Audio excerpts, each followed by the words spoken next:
Good day, everyone. We're continuing with the Building Better Relationship series. And so far, we've covered two areas of Dr. Van App's relationship attachment model, know and trust.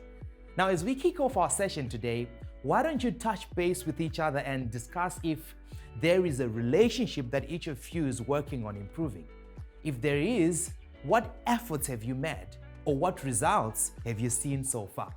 Please pause the video as you discuss. Now, today we're looking at the third element of Dr. Van App's relationship attachment model, and that is rely. When you really know someone, you can trust them better.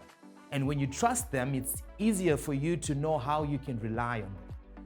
But how you trust and rely on people should be in a healthy way.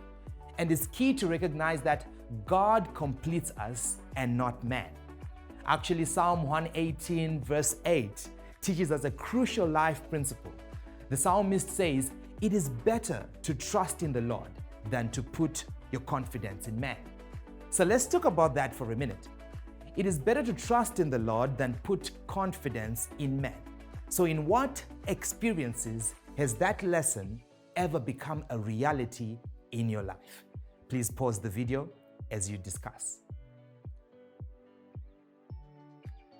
And whilst we're on that, let's also answer this question. How does the extent of our reliance on others reflect or impact our ability to rely on God? Please pause the video as you discuss. Now, as we build on this, we have to look deeper into how we rely on one another. There are two extremes of relying on each other that most people settle for in a relationship: overdependence or independence.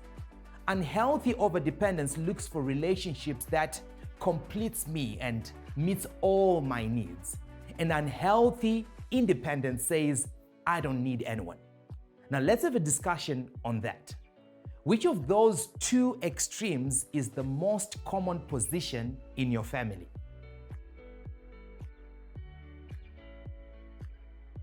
And still on that, which of those two extremes is your most common position at work or with your friends? Now, God uses people to grow us. Proverbs 27 verse 17 says, "As iron sharpens iron, so a friend sharpens a friend." Now, let's talk a bit into that. In what ways has God been using people to grow you? So the idea of iron sharpening iron or a friend sharpening a friend tells you how that relationship is made up of people who are comfortable with challenging each other in a healthy way.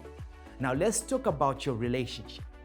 Is there someone in your life that you can rely on to tell you the truth and, when necessary, to challenge you when you are wrong? Remember, we talked about the two extremes that people resort to when relying on each other: overdependence and independence. Those are unhealthy ways of relying on others. But God wants us instead to have healthy interdependence. You see, when you know each other well, you can trust each other well. And you can know areas that you can rely on each other and areas that you can't rely on each other. Why? Because you are aware of each other's strengths and weaknesses. So looking at your family or your team at work, do you know each other and trust each other well enough to have healthy interdependence? So now, as we build better relationships, which of the following steps to having healthy interdependent relationships would you want to work on from today? On a lighter note, share one thing you really don't like relying on others for, and share something that you like relying on another family member for. As we round up, let's discuss this action step question. On a scale of 1 to 5, how reliable are you as a person? And in what practical ways can you improve yourself to be a more reliable person? Thank you everyone for making time to come together and fellowship. In your time with the Lord this week, why don't you ask Him to show you how reliable He is for you? He wants to be your rock and your strength, even if other people have let you down. If there are any areas that came up to mind that need healing, bring them before the Lord and ask Him to heal your heart and speak His truth into those situations. As He heals your heart, He will help you to be better in relating with other people, in loving others, and in serving the people that are around you. Have a wonderful week and be blessed.